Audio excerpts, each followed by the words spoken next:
Welcome to the Bitter to Better podcast. Today we are talking about living a full life. But before we get to that, I would just like to inform you that my email list is now open. So if you check the show notes of this episode, you will see a link to join my email list. With my email list, you will get weekly emails, like once a week, in which you are informed of dating advice and ongoings and all sorts of things regarding programs that I open or information that's helpful to know about what's going on around the Coach Tracy camp. But most importantly, dating support, advice, guidance, etc. So I highly recommend that you join my email list. Check the link, and moving forward in the show notes of the episodes, you'll be able to find the link there to register for the email list. Also, just know about my website, which is coachtracy.life, CoachTracie.life is my website. You can go there to register for the email list, and also there is where you get all the info you need regarding the products and services I offer and all that good stuff, which will be very important over the next few months because a lot's going to be going on, but I'll keep you posted about that as we go. So, welcome to today's episode, Create a Full Life. With me, one thing that you know if you have been listening for a bit or will know is that with all of the advice I would give on dating, on recovering from breakups, on managing stress in your life, I will always be a proponent of you living a full life, of you designing, building, and executing on the life you want to have. And that starts with having an idea of what that life is, actually thinking, dreaming, wondering, exploring. What do I want for myself? What do I want for myself and my kids? What do I want for my world now and in the future? Now, in the near future, in the distant future. What do I see for myself? And I always say start with dreaming because it's very easy for us to shut ourselves down from what we want by allowing experience and logic and fear to flood in and say, well, this is why I can't do that, or it will be too hard. And it's not that the logic or the experience or the fear are not legitimate things or very real or maybe even accurate at times, but it's that they stop you from being able to even create a plan. So always start with the dream. I would love to travel here or have a house here or have this experience or go to this event or be able to buy this thing, whatever it is.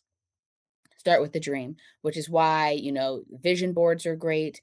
Scripting in a journal, scripting is writing something out as if it's already happened. Um, Visualizations, all the various things that we can do to help ourselves see, feel, and be in an experience that we want to have. So, starting with the dream. So, what is what is the dream of your full life? What is going on? What is happening for you? Let's say in the next 5 years or the next year? What does a full life feel like to you? Because then you start looking into ways that you can get that or mimic that or come close to that, right? And so I know for me, especially during my dating journey, it was very important to me that I engaged in the things that I would want to be engaging in when I found my partner. So for me, that meant things like trips to the city, in the city being New York City, taking myself out there, going there to meet up with friends, going there just to do uh, activities that I wanted to do, a Broadway show, certain museum, try certain restaurants, random pop-ups and events that would happen there. And me just going and engaging in those things for my enjoyment, but also for like practice, practice on doing it with somebody who I romantically would bring into my life.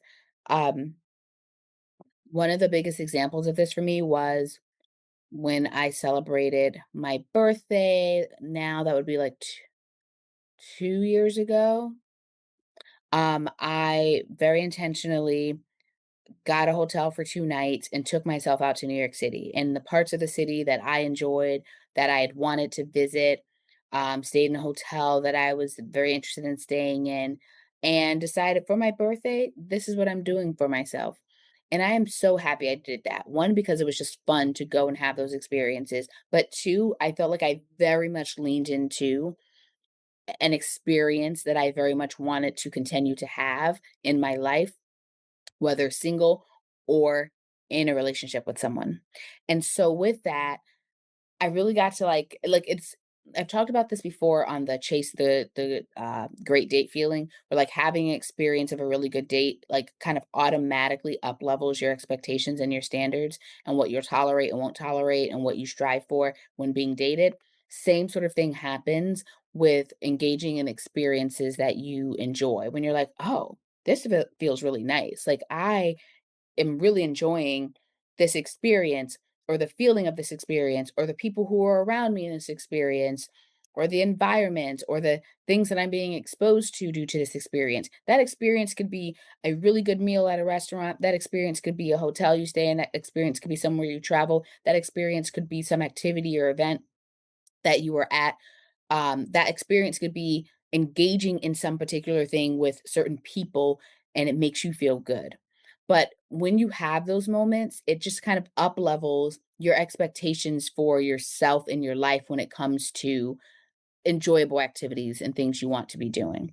So I know for me, when I was thinking about how have I leaned into living a full life, some things that are like recently, let's say, because right now, as I'm recording this, it's the very beginning of October of 2025. So if we say throughout this past summer, I have my list here. I did a whole so, like, starting in May, me and my sister went to the Cowboy Carter show, in Jersey and made that also into, my dress fitting for my wedding, and I picked my dress. We ended up going, and seeing Death Becomes Her on Broadway, and we're surprised to find that Michelle Williams was still, in the show because we had thought she had finished, but we're just watching, and then boom, here's Michelle. Like, it just was like, okay, it just kept giving and giving and giving. Me and my sister did a little Euro summer, we went to Paris and London, in July, and that was awesome. It was my first time to both those places, her second time. So much fun. But these are things that we were like, we want to do these things. We want to live these things. Side note, the Euro, summer, that trip was supposed to happen back in 2019, but then I got pregnant with my youngest son, so we had to resell our Spice Girl, tour tickets, like reunion tour tickets. So that was a long time coming, that trip, but look, we did it, and I'm so happy we did. Then I went to Michigan with Josh and the boys to see his parents. That was fun. And then me and a friend went to the city to see a comedian, Jasmine W., who I'd followed on social media for a while. And then I saw she was doing a show and was like, hey, you want to go? Like, yeah, let's do it. So we just made a little night of that. Um, and then there were a group of friends who we were supposed to go to a polo match. The weather did not agree with that, so we had to pivot. We ended up going to this fun place that we hadn't been to before, where they have like wine on tap. That was wonderful. I loved that. Also, uh, a friend, we were supposed to go see Cabaret in the city, but Billy Porter had sepsis and so had to they had to cancel the show. That's really sad. And So we didn't end up going to the show, but we still made it a day in the city and explored and visited places like from her past, and it was a great night, a wonderful night. We just leaned into having a good time, enjoying the city, enjoying each other's company, um, having food, finding like street, fare and stuff like that, and singing show tunes at the end of the night with Jessica. Oh my gosh, oh my gosh, I will put her name in the show notes. The woman, it's so bad because she was like, "Oh my gosh, is that Jessica?" Not Champagne, Chastain. Jessica Chastain. Mhm. And I was like, I don't know who that is." And then she looked it up and showed me. I was like, "Oh, okay. She was in The Help. She was in Interstellar. She was in The Martian. She was in a bunch of stuff." And we ended up standing there for part of the night at a bar singing show tunes, and it was glorious. Um, but yeah, like those are just some examples. What else do we have? Upcoming in November, I'm going to see Ian LeVincent have a talk in the city with a couple of friends. Um, I in the past have done RBGs, which just stands for Rich Bitch Getaways with my best friend. We've done two of them so far, one to Vermont, one to New York City. The goal was to do it annually. COVID got in the way, and then life got in the way. We live in different states right now, but that's always a thing that's on the docket of like, oh, we should do Napa, we should do Napa Valley for one of them, or we should do this place or that place. So, like, but being very intentional in identifying the things you want to do or experience, the things you want to experience. Let's start out with that. Because I think, again, going into this idea of dreaming, when we think of it as things I want to experience rather than things I want to do, I do think it creates more of a dreaming element because sometimes it's things that we're saying, "Oh, I want to experience this, but I would never do it by myself, or I'd never do it on my own, or I wouldn't be the person to make it happen. Someone else will make it happen for me." And that's fine to want to have someone else make the thing happen for you or to not want to do it by yourself, such as, let's say, solo travel. But when it comes to actually planning and coming up with the things that you want for your life, it is helpful to think of it as what you want to experience, regardless of who does it or doesn't do it, because then you dream bigger, then you actually identify things you really want to do. Um, and you're more likely to be able to set up a plan to do them. That solo trip to the city for my birthday for 2 nights was not something that was ever on my radar in terms of, like, a solo thing. It was on my radar in terms of, sure, I'm always up for spending a night in the city, with friends, maybe for New Year's or for, as a celebration or something like that. But it wasn't until that year that I really considered, like, why not go yourself? And what I did was I made plans, right, that of things that I wanted to do, but also I arranged to have a few friends meet me for dinner. So I had a little bit of group time with people, but I had a lot of solo time. And it was one of the best trips that I've done, one of the best little, activities that I just went and did for myself. I've done a couple of other more local solo ventures for myself, usually around some sort of restaurant that I wanted to visit, and sitting at the bar and chatting with the bartender, having a meal, and a drink is a great way to do that. And that's actually kind of like solo outing 101. That's one of the first things I suggest to women who want to just experience certain things or practice talking to people or meeting people, just getting comfortable and building confidence with being out on your own is what is a meal I've wanted to have or a place I've wanted to try? Go to the bar, get a drink, get a meal. That's a low stakes way to go out on your own. Have a book, have your phone as backup if you'd like, but honestly, sitting somewhere for lunchtime at the bar and having a meal, no big deal. It's like, "Okay, you need to feed yourself. I'm gonna sit here." And if you're at a place where the bartender is particularly, engaging or helpful, then a lot of times you can make easy conversation with them. Then before you know it, someone sits down next to you, or someone's down the bar and they make a comment, or they ask you about your drink, or you ask them about their drink. Oh, what are you drinking? What are you having? These are just little conversation starters that you can do when you're just wanting to get out and experience certain things, or build confidence, or practice talking to people and meeting people. Um, but you can take that even bigger by taking some sort of solo trip, even if it's not far. So one time that I have traveled completely by myself, it was not very far from home. At the time I was living in New York, and I did an Airbnb um in I think it was New Rochelle, New York, and then I did an Airbnb in Greenwich, Connecticut. And but I went completely by myself and it was wonderful. I needed that solitude. This was like coming out of COVID. Um at the time, I was in a relationship and I had 2 young kids at home and everybody was losing their minds. So I needed to physically separate in order to regain mine. my mind. And so I did that, and that was the most solo I'd ever traveled in my life. Where I've traveled on my own, like on a plane or a bus or a train to get somewhere else to be with someone or other people. But I had never like gone solo where my destination was for me to be by myself. And that experience, I have yet to do it again. Um, but not because I didn't want to.